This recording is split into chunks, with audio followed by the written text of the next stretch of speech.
Hello guys, आज के lecture में करेंगे क्लोजेस।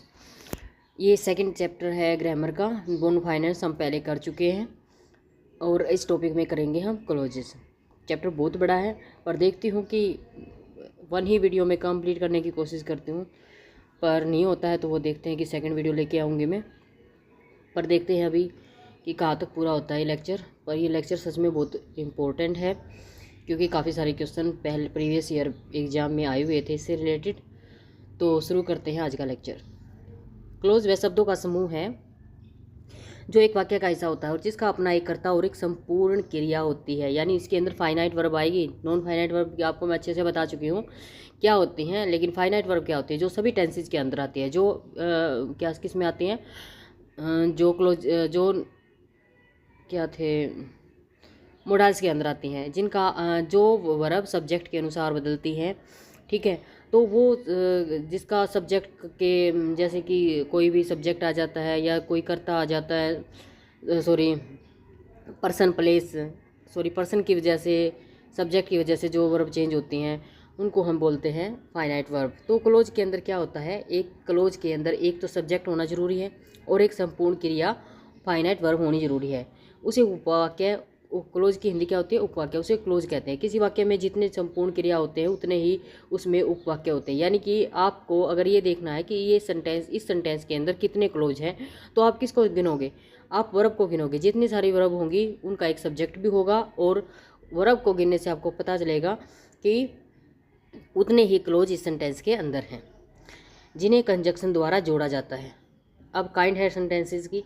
वाक्य तीन प्रकार के होते हैं: simple sentence, complex sentence, compound sentence. Simple sentence सरल वाक्य वह वाक्य है जिसमें केवल एक ही संपूर्ण क्रिया हो, उसे सरल वाक्य कहते हैं। इसमें अगर आवश्यकता हो तो गैर संपूर्ण क्रिया या नॉन फाइनाइट वर्ब भी हो सकती है। यानी कि सिंपल सेंटेंस के अंदर एक संपूर्ण क्रिया होती है और सरल वाक्य होता है, लेकिन अगर जरूरत पड़े तो इसके अंदर एक नॉन फाइनाइट वर्ब भी हो सकती है। जैसे she is walking, she is walking वह चल रही है, ये एक क्या हो गया, ये एक सॉरी ये क्लोज हो गया एक। इसके अंदर सिर्फ क्या है, इसके अंदर एक हेल्पिंग वर्ब है और इसके अंदर एक मेन वर्ब है। ठीक है, वह चल रही है, लेकिन अब he has written a letter to help. अब देखो यहाँ पर ये आ गई आपकी क्या, non finite verb. Finite verb इसके अंदर कौन सी है, रिटन। रिटन इसके अंदर क्या है, फाइनाइट वर्ब। और टू हेल्प हिज सन, ये क्या है इसके अंदर, नॉन फाइनाइट वर्ब। तो जो भी हमारा क्लोज होता है उसके अंदर एक फाइनाइट वर्ब होती है और ज़रूरत पड़े तो उसके अंदर एक नॉन फाइनाइट वर्ब भी हो सकती है।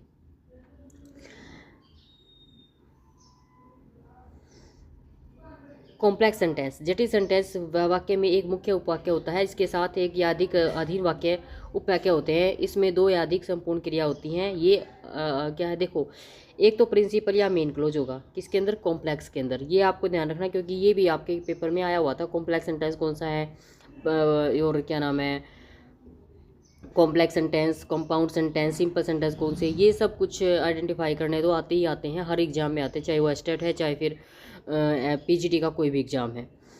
और हरियाणा वाले पीजीटी एग्ज़ाम में तो ये कि इससे सिंपल से, कंपाउंड से, कॉम्प्लेक्स सेंटेंस से क्वेश्चन आते ही आते हैं। प्रिंसिपल और मेन क्लोज एक जटिल वाक्य में, यानी कि जो एक कॉम्प्लेक्स सेंटेंस उसके अंदर या एक क्या होता है, एक प्रिंसिपल और मेन क्लोज होता है और एक से अधिक सुबॉर्डिनेट क्लोज होते हैं।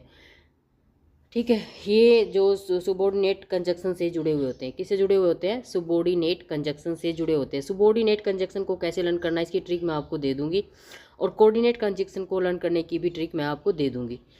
शायद मैंने पहले दी भी हुई हो किसी उसमें, लेकिन फिर भी मैं इसको दोबारा रिपीट कर दूंगी आपके लिए। उसके बाद है I know that he is a good man. Example दिए हुए हैं भाई, I know that he is a good man. ये क्या है, इसके अंदर एक तो ये मेन क्लोज है और उसके साथ एक सुबॉर्डिनेट क्लोज है। ये कौन सा क्लोज है अपना, ये हमारा कॉम्प्लेक्स सेंटेंस है। ये कॉम्प्लेक्स सेंटेंस के एग्जाम्पल दिए हुए हैं। I know the man who was here last month, मैं उस आदमी को जानता हूँ जो पिछले महीने यहाँ था। तो यहाँ पर भी ये भी किसके, कॉम्प्लेक्स सेंटेंस के एग्जाम्पल है। When do you this work I shell help you with money. तो दो सेंटेंसेस को जोड़ा हुआ है। पहला सेंटेंसेस के अंदर क्या है, मेन सब्जेक्ट है, जैसे आई नो द मैन क्या है, मेन सब्जेक्ट यानी प्रिंसिपल क्लोज है, और दूसरा क्या है, सबॉर्डिनेट क्लोज है। इसके अंदर भी ये मेन क्लोज है और ये क्या है, सबॉर्डिनेट क्लोज है। कंपाउंड सेंटेंस, कंपाउंड सेंटेंस के अंदर क्या होते हैं, कंपाउंड सेंटेंस के अंदर प्रिंसिपल क्लोजेज होते हैं, यानी कि कोऑर्डिनेट कंजक्शन के साथ जुड़े होते हैं। इसके अंदर दो या अधिक क्या होते हैं, इसके अंदर दोनों प्रिंसिपल क्लोज से जुड़ा हुआ होता है कंपाउंड, ठीक है। जैसे and, but, so, therefore, otherwise, और, else, nor, while, for, wherever, still, yet, nevertheless, however, as well as, all, the same, indeed, but, ये सभी क्या होते हैं, कंपाउंड जो सेंटेंस है। कंपाउंड सेंटेंस किससे जुड़े होते हैं, कोऑर्डिनेट कंजक्शन से जुड़े होते हैं। कोऑर्डिनेट कंजक्शन को भी रन करने की ट्रिक मैं आपकी डाल दूंगी। उसके बाद है एग्जाम्पल देखते हैं, जैसे माई ब्रदर केम, मेरा भाई आया, and he handed over money to me, और उसने मेरे को क्या दे दिए, पैसे दे दिए। तो दोनों ही प्रिंसिपल क्लोज जुड़े हुए हैं। She is rich but she is not vain, ठीक है, यानी कि वो रिच है लेकिन वह घमंडी नहीं है। स्पीक और यू विल डाई, बोलो नहीं तो तुम मर जाओगे, ठीक है। तो ये सारे इसके अंदर प्रिंसिपल क्लोज को जोड़ के, किससे प्रिंसिपल क्लोज को जोड़ेंगे, कोऑर्डिनेट कंजक्शन से जोड़ेंगे, तो हमारा क्या बन जाएगा, कंपाउंड सेंटेंस बन जाएंगे। अगर हम एक प्रिंसिपल क्लोज को और दूसरे कौन से क्लोजेज जो सबॉर्डिनेट क्लोज हैं उनको जोड़ेंगे, और किसके साथ जोड़ेंगे, सबॉर्डिनेट कंजक्शन के साथ जोड़ेंगे, तो फिर हमारे का क्या बन जाएगा, कॉम्प्लेक्स सेंटेंस बन जाएगा। आई थिंक यहाँ तक क्लियर है। हम नेक्स्ट चलेंगे। जो कंपाउंड सेंटेंसेस होते हैं वो दो या दो से अधिक मुख्य यानी उसके अंदर क्या होते हैं, प्रिंसिपल क्लोज होते हैं, जिन्हें कोऑर्डिनेट कंजक्शन के साथ जोड़ा जाता है। एक बार हम फिर से देख लेते हैं उन एग्जाम्पल। सी इज़ इल, वह बीमार है इसलिए वह नहीं आएगी, ठीक है। She is intelligent while her sister is dull, she is it was dark however we went out. तो देखो ये सारे एग्जाम्पल दिए हुए हैं इसके, जो कि किसे, बट, इसके यहाँ पर बट आपकी, एज वेल एज, और हाउ एवर, ये सारी आपकी क्या है, ये कोऑर्डिनेट कोऑर्डिनेट कंजक्शन दी हुई है ये, और इसमें क्या है, प्रिंसिपल क्लोजेज को जोड़ा हुआ, दो या दो से अधिक प्रिंसिपल क्लोजेज को जोड़ा हुआ है। प्रिंसिपल क्लोज कौन से होते हैं, जिनका अपना खुद का पूरा मीनिंग निकल जाता हो, यानी कि सबॉर्डिनेट क्लोज कौन से होते हैं, जिनका अपना पूरा मीनिंग नहीं निकलता, उनको अपने मीनिंग के लिए दूसरे जो दूसरा हमारा सेंटेंस है उसके ऊपर डिपेंड रहना पड़ता हो। और प्रिंसिपल क्लोज जैसे सी इज इल, जैसे सी इज़ इल, वह बीमार है, ठीक है, सी इज़ इल, वह बीमार है, ये सेंटेंस हमारा कंप्लीट हो चुका है।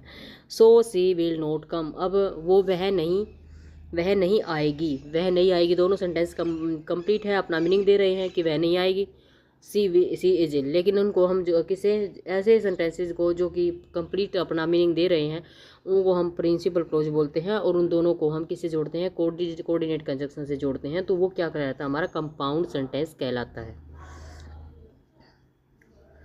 उसके बाद है कॉम्प्लेक्स सेंटेंस। कॉम्प्लेक्स सेंटेंस के अंदर जैसा कि पहले बताया, एक जटिल वाक्य यानी कि एक जटिल वाक्य में यानी कि एक क्या होता है, सबॉर्डिनेट, एक प्रिंसिपल क्लोज होता है और एक से अधिक उसके अंदर सबॉर्डिनेट क्लोज होते हैं। उन उपवाक्यों को संयोजक द्वारा यानी कि कंजक्शन के द्वारा, सबॉर्डिनेट कंजक्शन के द्वारा उनको जोड़ा जाता है। इनके तीन प्रकार होते हैं। अब सबॉर्डिनेट क्लोज के तीन प्रकार हैं, एक तो नाउन क्लोज, एक एडजेक्टिव क्लोज और एक एडवर्ब क्लोज, ठीक है, वो पढ़ेंगे हम आगे। उदाहरण जैसे I know that he is a good boy, मुझे पता है कि वह एक अच्छा लड़का है। I know the man who was here yesterday, मैं उस आदमी को जानता हूँ जो कल यहाँ था। When you do this work I shall give you money, क्या था देखो, I know that he is a good boy, I know the man who was here yesterday. यहाँ पर देखो ये नाउन क्लोज, एडजेक्टिव क्लोज और की एडवर्ब क्लोज के क्या दिए हुए हैं, इसने एग्जाम्पल दिए हुए हैं। सबॉर्डिनेट क्लोज, सबॉर्डिनेट क्लोज के अब देखते हैं अधीन उपवाक्य, यानी कि जो पहले देखते हैं नाउन क्लोज। नाउन क्लोज मुख्य उपवाक्य के क्रिया, संज्ञा, सर्वनाम को समझाने का क्या करता है, प्रयास करता है। जैसे आई नो मुख्य उपवाक्य है और that he is a good boy संज्ञा उपवाक्य है। जो आई नो को क्या करता है, विस्तारित करता है, एक्सप्लेन करता है। आई नो ये क्या जानता है, यानी कि आई नो व्हाट का क्वेश्चन आएगा नाउन क्लोज के अंदर कि आई नो क्या जानता है वो, that he is a good boy.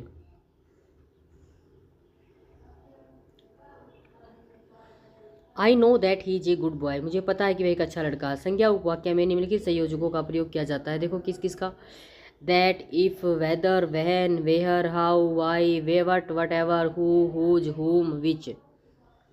यदि मुख्य उपवाक्य की यानी कि जो प्रिंसिपल क्रिया है वह भूतकाल में है तो संज्ञा उपवाक्य की क्रिया भी भूतकाल में, यानी कि अगर जो प्रिंसिपल क्लोज आपका पास्ट में है तो जो आपका जो सेकंड सेंटेंस होगा वो भी, यानी कि जो आपका सबॉर्डिनेट क्लोज होगा वो भी किसके अंदर होगा आपका, वो भी पास्ट टेंस के अंदर ही होगा। वो प्रेजेंट में होगा तो वो भी प्रेजेंट में ही होगा।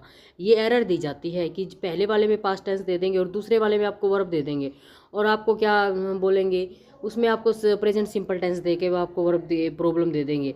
तो आपको सबसे पहले ये देखना है कि दोनों में सेंटेंस सेम होना चाहिए, यानी फर्स्ट में भी और सेकंड में भी सेंटेंस क्या होना चाहिए आपका, सेम होना चाहिए। संज्ञा उपवाक्य को कभी भी प्रश्नवाचक रूप में व्यक्त नहीं किया जा सकता जाता, ठीक है। यानी कि जो भी हमारा नाउन क्लोज है वो कभी भी इंटेरोगेटिव में नहीं आता है।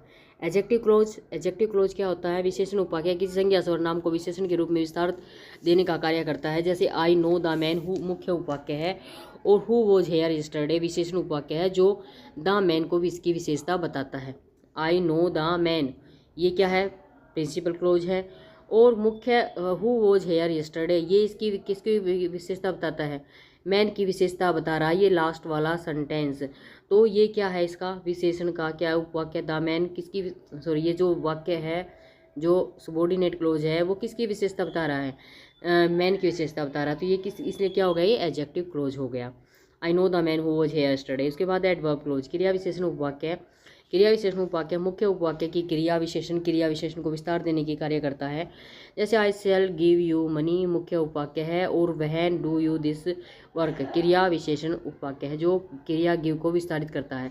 अब इसके अंदर जो एडवर्ब क्लोज है, जो हमारा एडजेक्टिव क्लोज था उसके अंदर तो नाउन और प्रोनाउन की विशेषता बताई जाएगी, लेकिन एडवर्ब क्लोज के अंदर वो किसको बताएगा, क्योंकि एडवर्ब किसको क्वालिफाई करती है, एडवर्ब वर्ब को क्वालिफाई करती है। तो यहाँ पर जो क्वालिफाई करेगा वो किसको करेगा, वो वर्ब को करेगा। जैसे I shall give you money, you do this when you do this work, यानी कि वो कब उसको पैसे देगा, आई विल गिव, यानी कि उसको पैसे कब देगा, वो जब वो उसका क्या कर देगा, काम कर देगा। एडवर्ब क्लोज को आप पहचानना आसान होता है क्योंकि उसके अंदर कोई कंडीशन दी हुई होती है। When you do this work I shall give you money.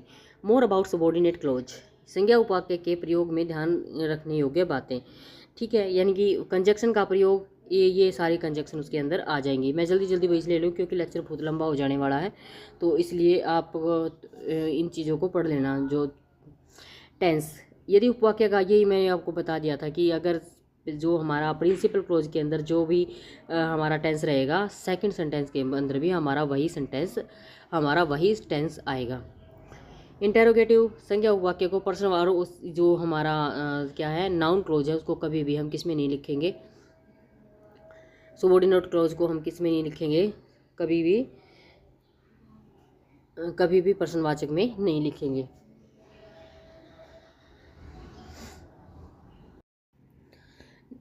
Noun close की हम एक बार एक्सरसाइज कर लेते हैं। Student is required to complete the following sentence using noun clause, let's break it down according to the different uses of noun clauses. तो noun clauses आपको की practice है, यहाँ पे एक एक्सरसाइज कर लेते हैं इसकी। In these sentences noun clause serve as the object of the transitive verb, यानी कि जो हमारा नाउन क्लोज होता है वो ऑब्जेक्ट होता है ट्रांजेटिव वर्ब का। अब एक तो ट्रांजेटिव वर्ब होती है और एक इंट्रांजेटिव वर्ब होती है। ट्रांजेटिव वर्ब कौन सी होती है, जिनके अंदर ऑब्जेक्ट होता है, और इंट्रांजेटिव वर्ब कौन सी होती है, जिनके अंदर ऑब्जेक्ट नहीं होता है। यानी कि जो भी क्रिया हम अपने शरीर से करते हैं, जैसे कि वह खाता है, वह गाता है, जैसे पक्षी उड़ते हैं, यानी जो क्रिया शरीर से होती है, जो काम हम हाथों से करते हैं वो हमारी किस में आ जाती हैं, ट्रांजेटिव वर्ब में आ जाती हैं। और लेकिन जैसे वह काम करता है और जैसे वह खाना खाता है, वो उसकी खुद की क्रिया है, जो उसके शरीर के साथ उसकी क्रिया हो रही है। तो उसके अंदर जैसे पक्षी उड़ते हैं, ठीक है, तो जैसे वह क्या नाम है, वह हंसता है, ठीक है। तो इस तरह के जो शारीरिक क्रियाएं होती हैं जो हमारी, मतलब एक ट्रिक है कि वो हमारी क्या होती हैं, वो हमारी इंट्रांजेटिव वर्ब होती है, जो हमारी फिजिकल एक्टिविटी से जो हमारी क्रियाएं होती है। और जो हम हाथों से काम करते हैं उसका वर्णन करते हैं, तो वो मोस्ट ऑफ आपकी ट्रांजेटिव वर्ब होते हैं, ठीक है। तो यहाँ पर देखो, आई से दैट यू आर रोंग, मैं कहता हूँ कि तुम गलत हो। यहाँ पर देखो क्या आया हुआ, ट्रांजिटिव वर्ब के किसके रूप में, ऑब्जेक्ट के रूप में आया हुआ है। आई से वर्ब आ गया तो ये ऑब्जेक्ट के रूप में ये आए हुए हैं आपके।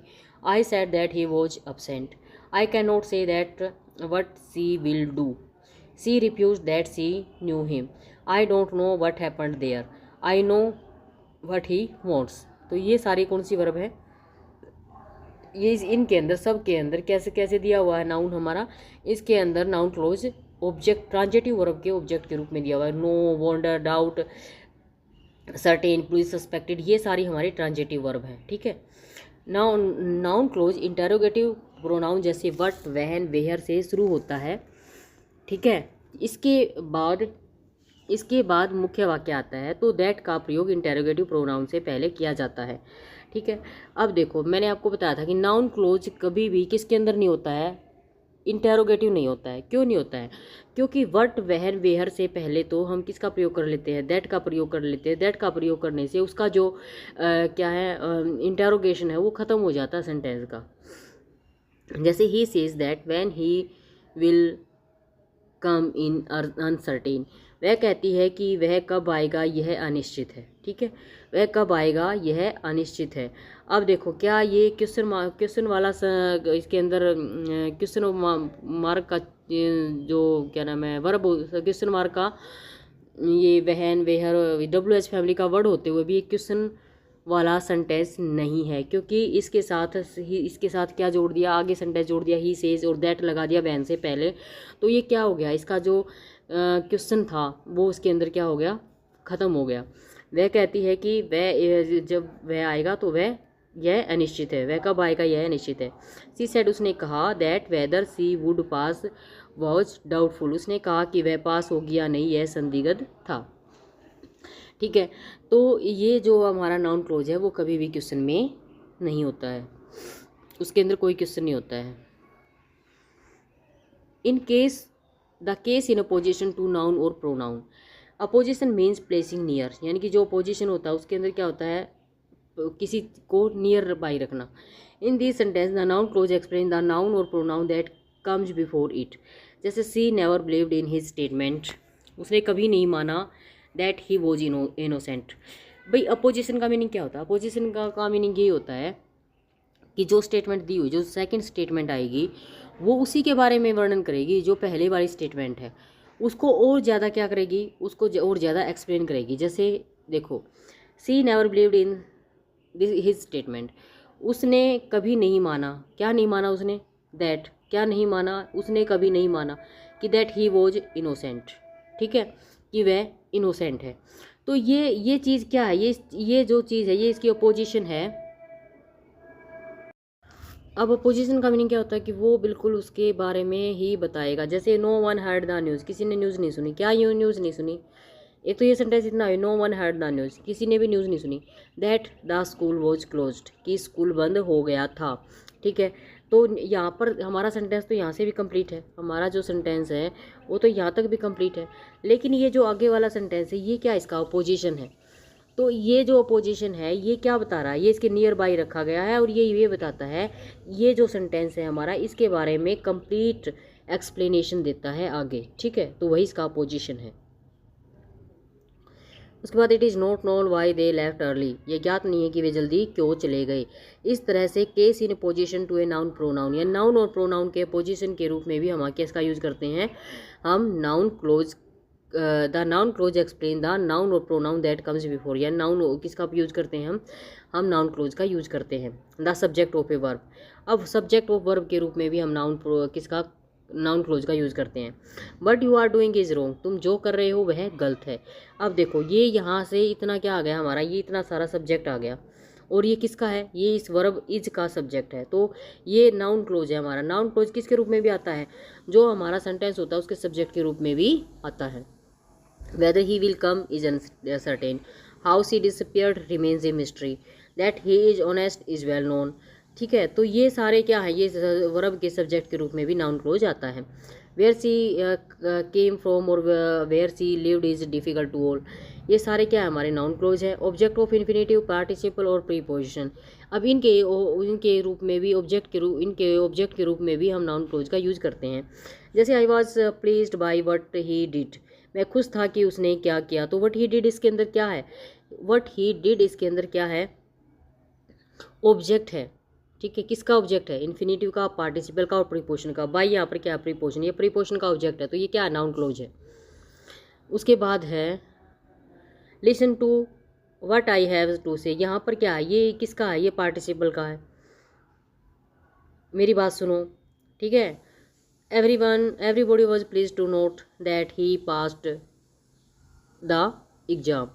ठीक है, तो यहाँ पर भी क्या है, ये पार्टिसिपल और टू नोट यानी इन्फिनेटिव का क्या है, ये ऑब्जेक्ट के रूप में आया हुआ है। Good student ought to realise that the hard work pays off, यानी कि सब्जेक्ट के रूप, यहाँ पर क्या इसके रूप में आया हुआ है, ये सेंटेंस में जो इन्फिनेटिव के रूप में, इन्फिनेटिव के ऑब्जेक्ट के रूप में, प्रीपोजिशन के ऑब्जेक्ट के रूप में, और क्या था, पार्टिसिपल के ऑब्जेक्ट के रूप में यहाँ पर नाउन क्या आया हुआ है, नाउन क्लोज आया हुआ है। अब देखो पार्टिसिपल के, अब आप पूछेंगे पार्टिसिपल के कहाँ आया, ये देखो आस्किंग। ठीक है, ही केप्ट ऑन आस्किंग, तो ये क्या है, ये पार्टिसिपल है, प्रेजेंट पार्टिसिपल है, इसका ऑब्जेक्ट के रूप में आया हुआ है ये। यहाँ पर टू नोट इन्फिनेटिव के ऑब्जेक्ट के रूप में आया हुआ है, टू रियलाइज टू इन्फिनेटिव के ऑब्जेक्ट के रूप में आया हुआ है। ये देखो प्रीपोजिशन है, टू प्रीपोजिशन के ऑब्जेक्ट के रूप में आया हुआ है यहाँ पे, है ना। तो इस तरह से ये हमारा ऑब्जेक्ट के रूप में भी आता है, सब्जेक्ट के रूप में भी आता है noun clause. Complement of verb, अब कॉम्प्लीमेंट क्या होता है, noun clause often serve as complement to linking verb. ठीक है, the hope is that she will recover soon. अब क्या होप है, देखो वही सिंपल अपोजिशन जगह जैसे है, सिंपल द होप इज, ये आशा है। अब इसको एक्सप्लेन किसने किया, दैट सी विल रिकवर सून, तो ये सी विल रिकवर सून क्या है, दैट सी विल रिकवर सून, ये कॉम्प्लीमेंट है वर्ब का, क्या है, ये कॉम्प्लीमेंट है वर्ब का। तो ये कॉम्प्लीमेंट वर्ब के कॉम्प्लीमेंट के रूप में भी आ जाता है। That we have no money left, the fact is that we have no money left, तो इसके ऑब्जेक्ट के रूप में भी ये आ जाता है।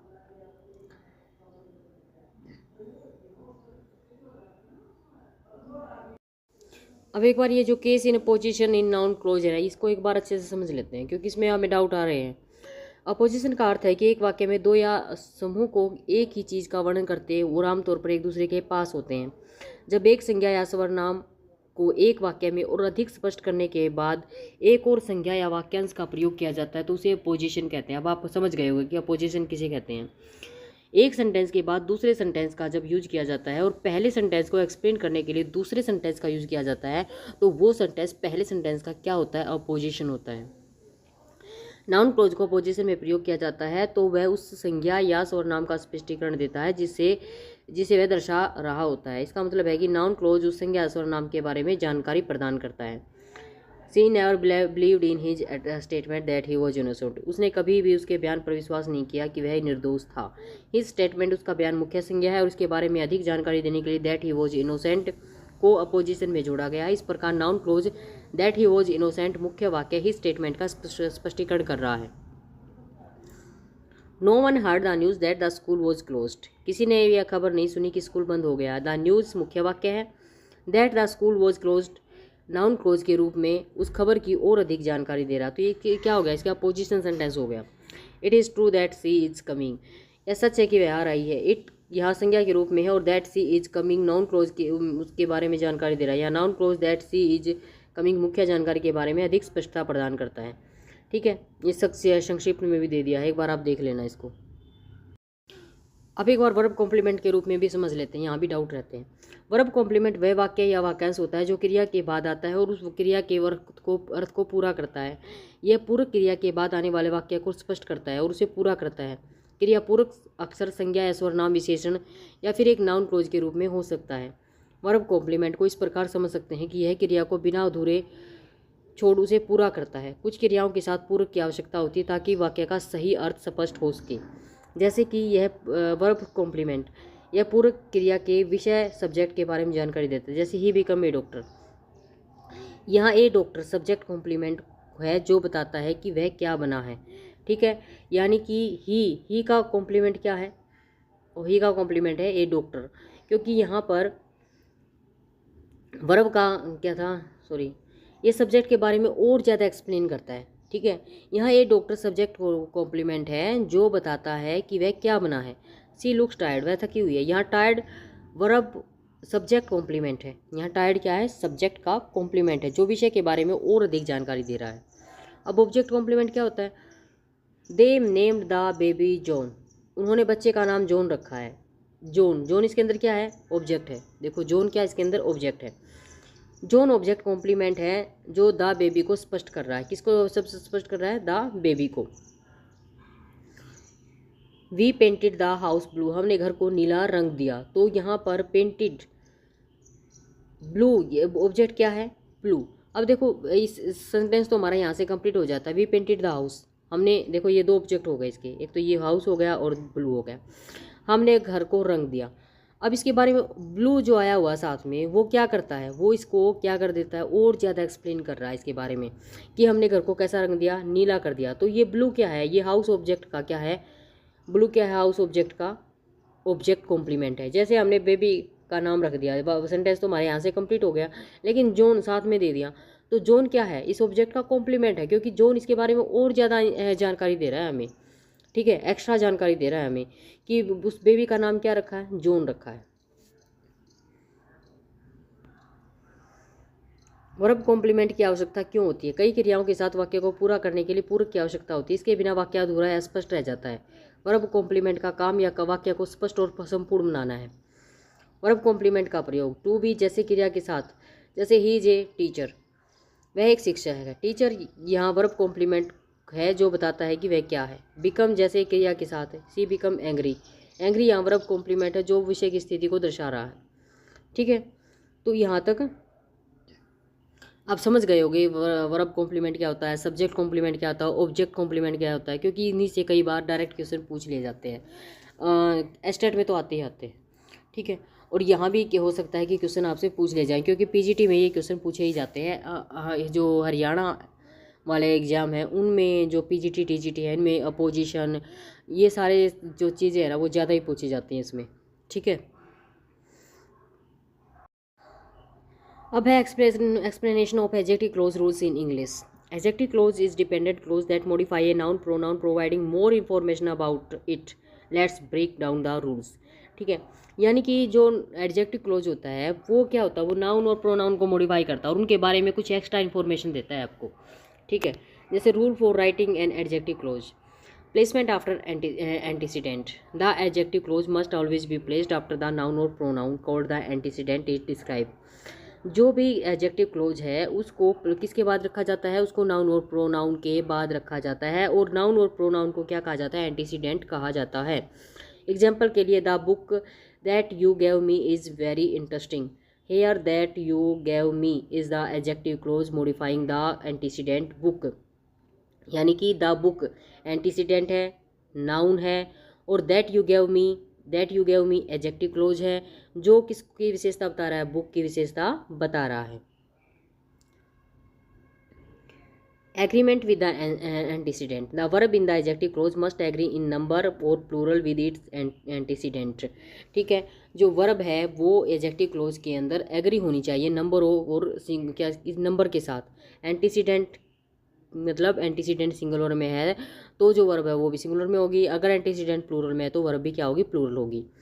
जैसे she is the girl who sings beautifully, who refer to girl, sing is verb, यानी कि यहाँ पर गर्ल के लिए क्या है, सिंगुलर वर्ब आई हुई है, क्या हुई है, सिंगुलर वर्ब आई हुई है। They are student who play basketball, तो who refer to student, student के लिए सिंगुलर वर्ब आई हुई है। आपको पता होगा जो वर्ब है, वर्ब के साथ प्लस अगर एस या ई एस लग जाता है तो वर्ब हमारी क्या बनती है, सिंगुलर बनती है वर्ब।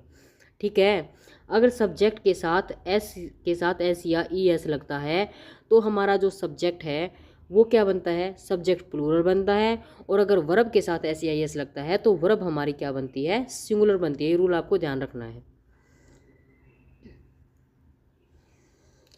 रिलेटिव प्रोनाउन और connectives, use different relative pronouns to introduce the adjective clause depending on what it refer to, who, whose, whom, for, people।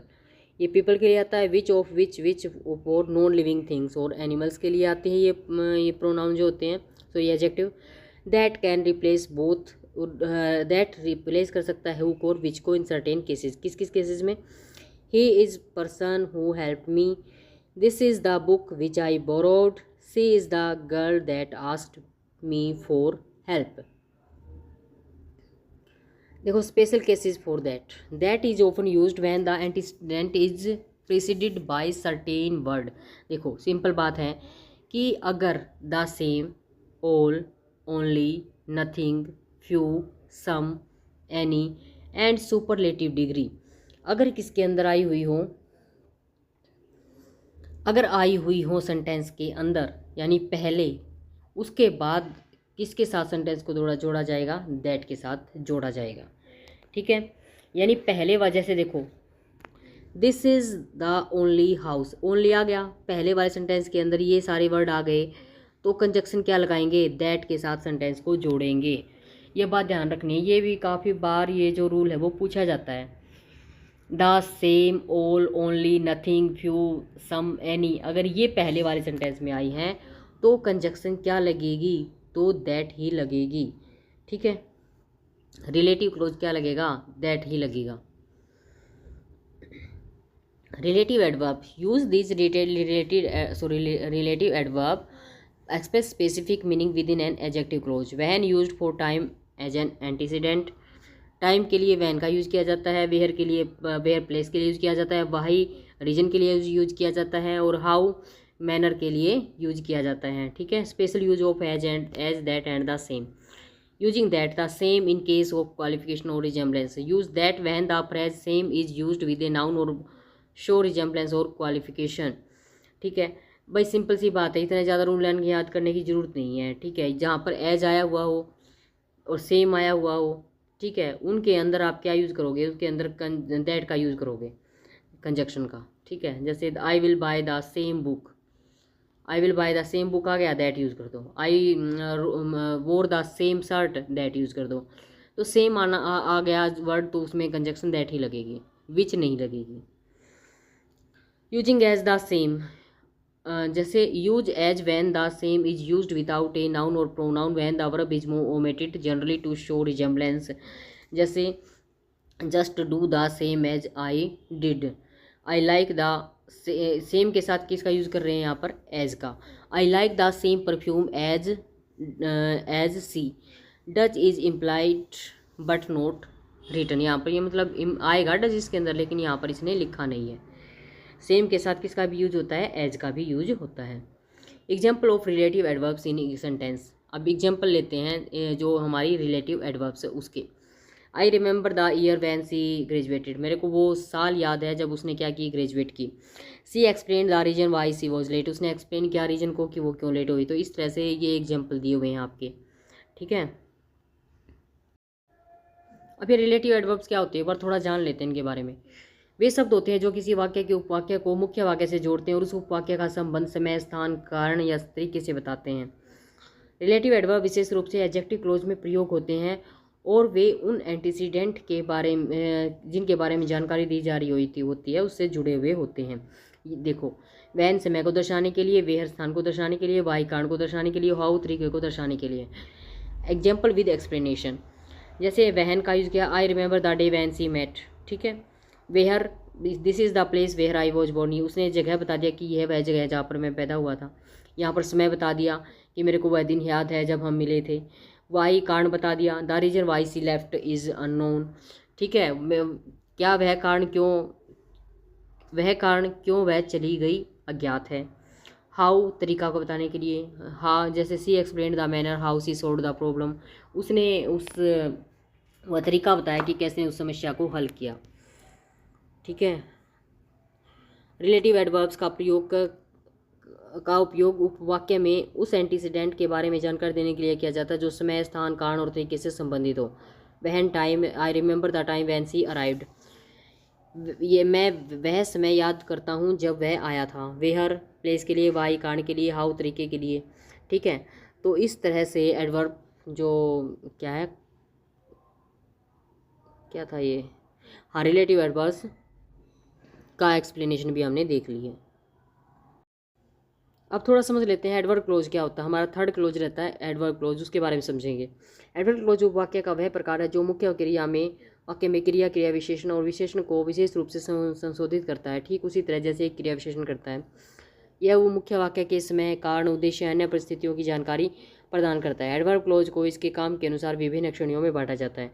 Adverb clause of time, conjunction क्या क्या होगी टाइम के लिए, when, whenever, as soon as while, before, after, after, by the time, until, till, since, ever since, as long as. ठीक है। Adverb clause of condition, किसी स्थिति या शर्त को बताता है। कंडीशन भी किसके अंदर आती है, एडवर्ब क्लोज के अंदर आती है। देखो यहाँ से ही आप एडवर्ब क्लोज को पहचानना सीख जाएंगे। एडवर्ब क्लोज के अंदर टाइम का वर्णन मिलेगा, एडवर्ब क्लोज के अंदर आपको कंडीशन मिलेंगी और कंजक्शन कौन कौन सी मिलेंगी, if, unless, provided, that, in case. Adverb clause of purpose, purpose भी मिलेगा, किसी उद्देश्य को स्पष्ट करना हो, जो so that, in order that, lest, ये भी किसके अंदर मिलेंगी, आपको एडवर्ब क्लोज के अंदर मिलेंगी। देखो ये जो वर्ड है ना आपको एडवर्ब क्लोज की, ये सारी चीज़ें हैं, ये आपको बताएंगे, आप देखते ही पहचान जाओगे कि ये एडवर्ब क्लोज है, ये नाउन क्लोज है, ये एडजेक्टिव क्लोज है। Adverb clause of place, where और wherever. Adverb clause of result, परिणाम के बारे में जानकारी देता है, conjunction so that, such that. Adverb clause of reason, conjunction जैसे बिकॉज, सिंस, एज। और एडवर्ब क्लोज ऑफ कंसेशन और कंट्रास्ट, किसी विपरीत या असंगत परिस्थिति को दर्शाता है, दो, even though. Adverb clause of manner, किसी कार्य के तरीकों को बताता है, जैसे एज, इफ, एज, दो। एडवर्ब क्लोज ऑफ कंपेरिजन, तुलना करने के लिए उपयोग किया जाता है, कंजक्शन एज, देन। तो ये सारी कंजक्शन यूज़ की जाती हैं एडवर्ब क्लोज में। ये आप एक बार पढ़ लोगे तो ईजिली याद हो जाएंगी, कोई बड़ा इशू नहीं है ये। एडवर्ब क्लोज ऑफ टाइम, समय से संबंधित उपवाक्य हैं। ये देखो आप बात, जो समय से रिलेटेड जो वर्ड है ना वो किसके अंदर आएंगे, एडवर्ब क्लोज के अंदर आएंगे। ये एग्जांपल दे दिए हैं, आप पढ़ सकते हैं उनको। आफ्टर पढ़ सकते, जैसे when he had completed the, देखो when he completed the letter he posted, when he had completed the letter he posted. ठीक है। तो इस यानी कि जब उसने पत्र पूरा कर लिया, जो काम पहले पूरा हो गया उसके लिए तो हैड प्लस वर्ब की थर्ड फॉर्म का यूज़ किया जाता है ना, इसलिए इनकरेक्ट था। और ही सेकंड, उस जो काम बाद में किया जाता है उसके लिए पास्ट सिंपल टेंस का यूज़ करेंगे। एज, अब देखो, as the teacher arrived the student stood up, जैसे ही शिक्षक आए छात्र खड़े हो गए। अनटिल, जब तक। Please do not go until I return, please जब तक मत जाना जब तक मैं नहीं आ जाऊँ। तो ये सारे क्या हैं आपके एडवर्ब क्लोज हैं। एडवर्ब क्लोज ऑफ टाइम में उपयोग में सावधानी, जब दो क्रियाएं एक साथ घटित होती हैं तो उस स्थिति में क्रियाओं का समय सही रूप में होना चाहिए। Van C will arrive, van C arrives. ठीक है। यानी जब दो क्रियाएं एक साथ घटित होती हैं तो उस स्थिति में क्रियाओं का समय सही रूप में होना चाहिए। यानी कि वहन सी विल अराइव, वहन सी अराइव्स, तो क्या आएगा इसके अंदर, वहन सी विल अराइव। जब एक क्रिया दूसरी क्रिया के बाद होती है तो पहली क्रिया को परफेक्ट टेंस में होना चाहिए, ये बात मैंने आपको बता दी है। ठीक है। तो यहाँ पर क्या आएगा, पहला काम हो गया ही, when he had completed. Until के बाद साथ नोट का प्रयोग नहीं होना चाहिए। Please do not go until I do not return, तो यहाँ पर please do not go until I return, तो सेकंड वाले से, पहले वाले में तो अनटिल के साथ नोट का प्रयोग ठीक है, लेकिन दूसरा वाला जो सेंटेंस आएगा अनटिल के बाद आएगा, उसके अंदर नोट का यूज नहीं होना चाहिए। ट्रांसफॉर्मेशन ऑफ सेंटेंस के अंदर ये वर्ड आएंगे आपके। ठीक है। क्योंकि ट्रांसफॉर्मेशन ऑफ जो सेंटेंसेज हैं उसको 10 मार्क्स में पूछा हुआ है आपका, और उसके अंदर सारे ग्रामर के टॉपिक लिए हुए हैं, पैसिव वॉइस, नरेशन, क्या नाम है आपका, non finite clauses, simple clause, complex clause, compound clause. 10 marks में सब कुछ लिया हुआ ट्रांसफॉर्मेशन ऑफ सेंटेंसेस में, यानी सारी ग्रामर आएगी ट्रांसफॉर्मेशन ऑफ सेंटेंसेस में। तो यहाँ पर भी आपको ट्रांसफॉर्मेशन ऑफ सेंटेंसेस में हेल्प मिलेगी इन चीज़ों के साथ। तो अनटिल के बाद, देखो अनटिल से पहले तो नोट का यूज़ हो गया, लेकिन अनटिल के बाद नोट का यूज़ नहीं होना चाहिए।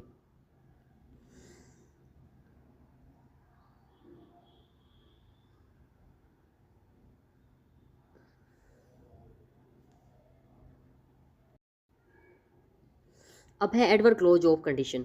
उपवाक्य का एक प्रकार है जो मुख्य वाक्य की क्रिया पर निर्भर या शर्त स्थिति को दर्शाता है, उसे अक्सर कंडीशनल क्लोजेज के रूप में जाना जाता है, और यह इफ़, अनलेस, इन केस जैसे कंजक्शन द्वारा शुरू किया जाता है। एडवर्ब क्लोज ऑफ कंडीशन मुख्य वाक्य के साथ जुड़कर यह बताता है कि किसी शर्त या स्थिति के पूरा होने का परिणाम क्या होगा। इसे 3 प्रकारों में बांटा जाता है, present likely condition, present unlikely condition और पास्ट कंडीशन।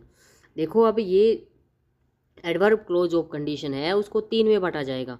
क्या क्या होंगी, present likely condition, present unlikely condition और past condition. Types of conditional clauses. Present likely condition, यह स्थिति वास्तविक या संभव है। प्रेजेंट इंडेफिनेट टेंसेस के लिए यूज होगा और प्रिंसिपल क्लोज में शैल और विल आएगा। If he runs he will get here soon, यदि वह दौड़ता तो वह जल्दी यहाँ पहुँच जाता। ठीक है, ये लाइकली कंडीशन है। You will pass if you work hard, तुम पास क्या करोगे, तुम मेहनत करोगे तो तुम पास हो जाओगे। अब है प्रेजेंट अनलाइकली कंडीशन, यह स्थिति अवास्तविक और असंभावित हो रही है, इससे पछतावा या इच्छा का बोझ। यानी कि देखो लाइकली के अंदर तो क्या होता है, वो काम पूरा हो जाता है कि आप ऐसा करोगे तो वो काम पूरा हो जाएगा। लेकिन अनलाइकली कंडीशन जो होती है ना, उसके अंदर क्या दिया गया है, उसके अंदर ये अवास्तविक दी गई है और ये उसके अंदर पछतावा होता है किसी काम का ना पूरा होने का। इसके अंदर conditional clause past indefinite tense, subjunctive mood past indefinite tense का यूज़ करेंगे। उसमें प्रेजेंट सिंपल था और इसके अंदर क्या यूज़ करेंगे, पास्ट इंडेफिनेट टेंस यूज़ करेंगे। और प्रिंसिपल क्लोज शुड और क्या है, उसमें प्रिंसिपल क्लोज के अंदर क्या यूज़ करेंगे, शुड और वुड। कंडीशनल क्लोज के अंदर पास्ट इंडेफिनेट टेंस। जैसे if I had a stamp, अगर मेरे पास क्या होती stamp, I would give it to you. देखो आई मुझे जिसके अंदर वुड आया हुआ है ना, वो आपका प्रिंसिपल क्लोज है, ये वाला, ये प्रिंसिपल क्लोज है। और जिसके साथ इफ़ आया हुआ है वो है subordinate close. If I had a stamp, अगर मेरे पास टिकट होता तो मैं तुम्हें दे देता, पछतावा है नहीं है। If I were A rich I would help you, मैं अमीर होता तो तुम्हारी मदद करता, पछतावा है। आई विश आई वर ए क्वीन, मैं काश में एक रानी होती। If I were her address, अगर मुझे उसका एड्रेस का पता होता, I would send her A message. ठीक है, तो जो इसके अंदर है पछतावा होता है अनलाइकली कंडीशन में। और एक होती है हमारी थर्ड पास्ट कंडीशन, यह शर्त भूतकाल में है और इसे पूरा नहीं किया जा सकता। टेंस कौन सा यूज होगा, पास्ट परफेक्ट, कौन से में, कंडीशनल क्लोज के अंदर। और कंडीशनल क्लोज कौन सा होता है, जिसके अंदर हमारी है जो क्या होती है जो कंडीशनल वाले जो कंजक्शन होती हैं जिसके साथ ऐड हुई है। और प्रिंसिपल क्लोज के अंदर वुड, शुड, कुड, माइट और have, past perfect tense use होगा। देखो जब विल यूज हो रहा था तो वर्ब की फर्स्ट फॉर्म यानी प्रेजेंट टेंस के साथ विल का यूज होगा। और जब सेकंड वर्ब वुड और शुड यूज होगा तो सेकंड फॉर्म वर्ब की फॉर्म यूज होगी। और जब वुड, शुड, कुड, माइट के साथ हैव का यूज होगा तो कौन सा टेंस यूज होगा, पास्ट परफेक्ट टेंस यूज होगा। लाइकली कंडीशन के अंदर वो काम हो जाएगा अगर आप ऐसा करोगे तो। अनलाइकली कंडीशन के अंदर पछतावा होगा, वो काम मतलब वो काम आप नहीं कर सकते, अब वो काम हो चुका है, उसका टाइम जा चुका है, आपने बस आपके पास पछतावा रह गया है। और पास्ट कंडीशन ये है, ये शर्त भूतकाल में और इसे पूरा नहीं किया, यानी ये एक ऐसी शर्त है जिसको आप पूरा नहीं कर सकते। ठीक है, ये पास्ट कंडीशन। जैसे if he she had written the letter, अगर यदि उसने पत्र लिखा होता तो उसे कल जवाब मिल गया होता, यानी उसने पत्र कल लिखा ही नहीं, अब जवाब कहाँ से मिलेगा। तो ऐसी कंडीशन जिसके अंदर आप वो पूरी नहीं हो सकती। ठीक है, यानी यह शर्त भूतकाल में और इसे कभी भी पूरा नहीं किया जा सकता, यानी कि हम पास्ट की बात कर रहे हैं, वो पूरी हो ही नहीं सकती। If she had brought money, अगर वह पैसे लाई होती तो वह पिकनिक का आनंद ले सकती थी। अब वो पिकनिक पे बिना पैसे लिए चली गई और पिकनिक का आनंद उसे मिला ही नहीं, तो पास्ट में गई थी ना वो, आज की बात तो नहीं है ये। अब वो क्या दोबारा वही पिकनिक क्या उसके लिए दोबारा आ सकती है, नहीं आ सकती। क्या वह दोबारा ऐसा हो सकता है कि वही टाइम दोबारा आ जाए, वही वो पिकनिक के ऊपर दोबारा उसको टाइम मिल जाए, कोई पैसे लेकर चली जाए। तो ये जो कंडीशन है वो पास्ट की होती है और इसके अंदर वो ऐसा नहीं होता है। देखो ये जो कंडीशनल सेंटेंस है ना, इनको याद करना बहुत मुश्किल होता है, लेकिन आप इनको याद कर सकते हैं। लाइकली कंडीशन, अनलाइकली कंडीशन और पास्ट कंडीशन। ठीक है, 3 से यूज कर सकते हो आप इनको। Corrective used in conditional close, conditional close का आरंभ विभिन्न कंजक्शन द्वारा किया जाता है। जैसे इफ़ के लिए इफ़ क्या होती है, शर्त को दर्शाता है। If you come by car we will take you to the temple, यदि तुम कार से आते हो तो हम तुम्हें मंदिर ले जाएंगे। इफ़ नोट के स्थान पर उपयोग किया जाता है। अनलेस यू हरी, यदि तुम जल्दी नहीं करोगे तो तुम you will miss the train, तुम्हारी ट्रेन चूक जाएगी।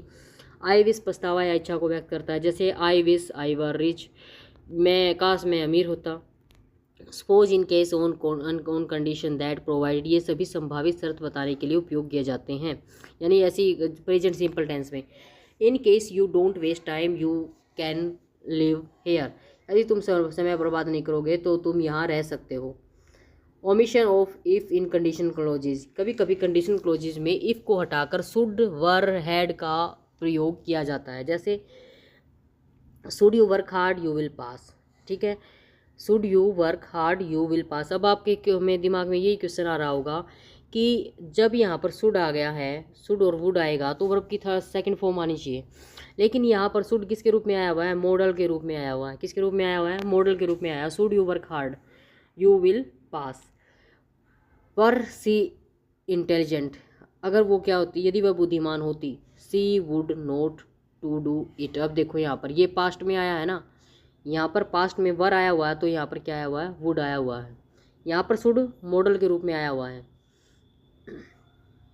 हैड आई डन इट, यदि मैंने यह किया होता, I would not have repented, तो मुझे पछतावा नहीं होता। हैड के साथ क्या आता है? हैड के साथ तो वुड हैव ही आता है, ठीक है, कंडीशन में। मुख्य वाक्य की क्रिया एक शर्त पर निर्भर करती है कि इस प्रकार के वाक्यों में शर्त को पूरा करने के लिए अलग अलग काल का प्रयोग किया जाता है। इफ़ अनलेस कंजक्शन का सही उपयोग करना जरूरी है। कंडीशन क्लोज में इफ़ का कभी कभी लोप भी किया जाता है, उसके स्थान पर शुड क्या आएगा? शुड, वर और हैड का उपयोग किया जाता है। उसके बाद है एडवर्ब क्लोज का एक्सप्लेनेशन। क्या है? स्थान या क्रिया का विशेषण उपवाक्य उस जगह का वर्णन करता है जहाँ मुख्य क्रिया होती है। वेहर, वेहरेवर जैसे संयोजक द्वारा प्रस्तुत किया जाता है। हालांकि यह मुख्य उपवाक्य में दिए गए किसी विशेष स्थान का वर्णन नहीं करता है, बल्कि क्रिया की जगह के बारे में अतिरिक्त जानकारी देता है। जैसे I shall go to Delhi where my father lives, यह एक विशेषण उपवाक्य है क्योंकि यह दिल्ली संख्या को योग्य बनाता है, यानी कि जो हमारा स्थान दिया गया है उसके बारे में एडवर्ब क्लोज ऑफ प्लेस क्या बताता है? उसके बारे में एडिशनल जानकारी बताता है, उस जगह के बारे में बताता है clause. I shall follow you where you go, आप जहाँ तक जाओगे मैं आपको फॉलो करूँगा। I do not know where he lives, यहाँ पर नो क्रिया को क्या है? क्रिया का, क्योंकि यह नो, आई डोंट नो मैं नहीं जानता, वेयर ही लिव्स की वह कहाँ पर रहती है, तो यहाँ पर प्लेस का वर्णन किया जाएगा। एडवर्ब क्लोज ऑफ रिजल्ट, परिणाम का क्रिया विशेषण उपवाक्य का उस परिणाम का वर्णन। अब इसके अंदर परिणाम का वर्णन है भी, ठीक है, आमतौर पर दैट द्वारा, सो और एज के, सच के द्वारा इसको रिजल्ट के बारे में बताया जाएगा। जैसे he was so late that he had to miss the dinner, ठीक है, यानी कि यह बताता है कि वह इतना देर से आया कि डिनर उसको छोड़ना पड़ा। अब कारण बता दिया ना, रिजल्ट बता दिया कि रिजल्ट क्या हुआ उसका, किसने बताया? सो, ही वाज सो ने यहाँ पर सो का यूज किया गया। He is such an intelligent, वो इतना इंटेलिजेंट है, यहाँ पर किसने बताया? यहाँ पर सच ने। तो सच क्या है? ये एडवर्ब क्लोज को बताने वाली कंजक्शन है। दैट ही कैन ईजिली पास, वह इतना बुद्धिमान लड़का है कि वह आसानी से पास हो सकता है। कारण को बताने के लिए किस किस वर्ड का यूज करेंगे? कौन सी एडवर्ब का यूज करेंगे? Because, since, as, now, that, adverb, जो एडवर्ब क्लोज के अंदर ये वर्ड यूज करेंगे। I did it because my father told me to do it, मैंने इसको इसलिए किया क्योंकि मेरे पिता ने मेरे को ऐसा करने के लिए कहा था। As he was absent he was punished, वह अब क्या है? जैसे कि वो क्या था, सॉरी, वह अनुपस्थित रहने के कारण उसको क्या किया गया? दंडित किया गया। एज का यूज़ करेंगे। सिंस का यूज़ करेंगे। सिंस ही केम लेट, वह लेट आई। सो सी वॉज फाइंड, उसको इसके लिए जुर्माना देना पड़े। I am happy that you are successful, ठीक है, तो मैं ये यहाँ पर दैट का यूज़ किया गया। तो ये जो कंजक्शन, बिकॉज, सिंस, एज, ये जो कंजक्शन है सो, देयर, फॉर, इनका प्रयोग किया जाता है किस क्या बताने के लिए? क्या बताने के लिए किया जाता है? एडवर्ब क्लोज ऑफ रीजन बताने के लिए किया जाता है। उद्देश्य का क्रिया विशेषण उपवाक्य है, यानी पर्पज को बताने के लिए कौन कौन सी कंजक्शन है? So, that, that, in order, that, lest. He goes to Delhi every month so that he may see his ailing father, वो दिल्ली जाता है क्या? ताकि वो अपने फादर को देख सके। He came in order that she might borrow money, ठीक है, यह बताता है कि वह पैसे उधार लेने के लिए आई थी। सी केम इन ऑर्डर किस लिए आई थी? और वो उसके बाद है work hard लेस्ट you should fail, मेहनत करो नहीं तो तुम क्या हो जाओगे? असफल हो जाओगे। अनलेस के साथ नोट का प्रयोग न करें। अनलेस से शुरू होने वाले वाक्यों में नोट का प्रयोग नहीं किया जाता क्योंकि अनलेस पहले से ही नकारात्मक शर्त को व्यक्त करता है। You will note pass unless you work hard, ठीक है। यू विल नोट पास, मैंने बताया था अनलेस के बाद वाले वाक्य के अंदर, अनलेस और अनटिल के बाद वाले वाक्य के अंदर नोट का यूज नहीं होगा, पहले तो होगा। पछतावा या असंतोष, यानी पछतावा के लिए I would, that, I wish, I would, if only का उपयोग वर्तमान या अतीत की स्थितियों के प्रति पछतावा या असंतोष व्यक्त करने के लिए किया जाता है। ये हमेशा काल्पनिक रूप में होते हैं जो अवास्तविक और काल्पनिक स्थितियों को व्यक्त करता है। Would that I were intelligent, यह एक काल्पनिक इच्छा व्यक्त करता है कि काश मैं बुद्धिमान होता, वो हो तो नहीं सकता ना। I wish I had money now, मेरे पास पैसा नहीं है लेकिन काश होता। If only I had not met her last year, काश मैं उसे पिछले साल नहीं मिला होता। I wish I had had money then, मेरे पास पैसा नहीं था लेकिन काश होता। ठीक है, तो ये वाक्य अलग अलग होते हैं जो वुड का इनके अंदर क्या किया जाता है, उपयोग किया जाता है। आई wish you would help my brother, यहाँ आई और यू क्या है, उपवाक्य के अलग अलग विषय हैं। ये तो मैंने आपको कल भी बता दिया था, उसमें बताया था कि जब उपवाक्य के जो विषय हैं वो अलग अलग होते हैं तो उसके अंदर वुड का यूज किया जाता है। ठीक है, इसको एक्सप्लेन करते हैं अच्छे से। जब वाक्य सबॉर्डिनेट क्लोज और मुख्य उपवाक्य के विषय अलग अलग होते हैं तो वुड का उपयोग किया जाता है। इसका उपयोग किसी अन्य व्यक्ति, चीज़ से किसी विशेष कार्य स्थिति की अपेक्षा व्यक्त करने और चाहने के लिए किया जाता है, लेकिन यह सामान्य काल्पनिक और अवास्तविक स्थिति को व्यक्त करता है। जैसे I wish you would come to the party, यहाँ मुख्य उपवाक्य का विषय आई है और उपवाक्य का विषय यू है। ठीक है, यानी कि देखो यहाँ पर जो एक तो मुख्य उपवाक्य इसका तो सब्जेक्ट आई है और जो दूसरा उपवाक्य है उसका क्या है, यू है। तो वक्ता यह इच्छा व्यक्त करता है कि यू पार्टी में आए, लेकिन यह एक उम्मीद या काल्पनिक स्थिति है। ठीक है, तो ऐसी स्थिति के लिए वुड का यूज किया जाएगा जब दो सब्जेक्ट हों और पहले वाला सब्जेक्ट ये चाहता हो कि दूसरा वो वाला सब्जेक्ट उसके चाहने वाला काम करे, तब उस कंडीशन के अंदर किसका यूज़ किया जाएगा, वुड का यूज़ किया जाएगा। और ये उसकी सोच होती है कि वो ऐसा करे। जैसे आप सोचते हो कि मैं चाहता हूँ कि मेरा फ्रेंड भी पार्टी में आए, तो ये आपकी सोच है कि अब तक वो आएगा या नहीं आएगा, तो ऐसे कंडीशन में वुड का यूज़ किया जाएगा।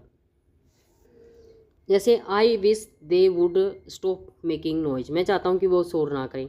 ठीक है, तो इस ऐसे कंडीशन में आई और दे जब दो सब्जेक्ट दिए हुए हों और तो तब भी हम वुड का यूज़ करेंगे। ठीक है, तो ये सारे मैंने एग्जांपल दे दिए, एक बार आप देख लेना इनको फिर से, है ना। तो यहाँ तक आज का लेक्चर भाई यहीं तक था, क्योंकि मेरे को ना अभी भी ये लेक्चर रहता है 1 आवर का और रहता है ये लेक्चर, क्योंकि मेरे को साथ में एक्सरसाइज भी करवानी है। विदाउट एक्सरसाइज तो कुछ समझ में ही नहीं आएगा। जहाँ तक मैंने पढ़ाया उसके साथ मेरे को एक्सरसाइज देनी ज़रूरी है, और वो मैं कल आपको सोल्व करवाऊँगी, कल या परसों जब भी मेरा नेक्स्ट लेक्चर आएगा। So guys, thanks for watching, like share and subscribe my channel. और जो आप बहुत प्यारे प्यारे कमेंट्स करते हैं वो मेरे को बहुत ही अच्छे लगते हैं। आप ऐसे ही कमेंट्स करते रहें, सजेशन देते रहें और लाइक शेयर करते रहें, ताकि मेरा मोटिवेशन बढ़ता रहे आपके लिए वीडियो बनाने के लिए। ठीक है, so guys, thanks for watching.